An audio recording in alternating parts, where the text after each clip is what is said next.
The whole idea is to make sure that we're able to protect our own lives and the lives of the general public, that we don't, as a result of losing control of an automobile, that we don't inadvertently put somebody else in jeopardy.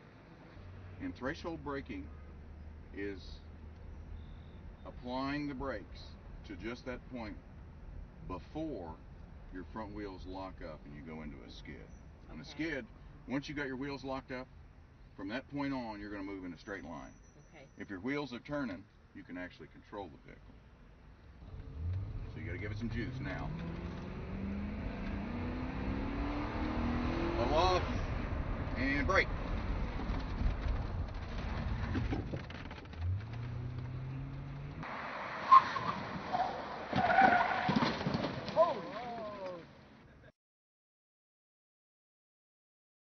They're on an emergency run, Yes. and all of a sudden, when they get down to this area, something's stepped out in front of them, and we're teaching them to evade it, but without hitting their brakes and letting off speed. Left. So both these lanes on the outside, the left and the right, are the same size, same width. It's just we're telling them which one to go to. Biggest part of this is it's control. Okay, we don't want to be out of control. What we're simulating is if we're in a parking lot, we're having to go in and out of vehicles, or if we're in a tight spot where we're maybe pursuing someone, we want to keep our distance. Should be able to keep our hands in 9-3 position. We don't want to use any braking in this exercise unless we absolutely have to.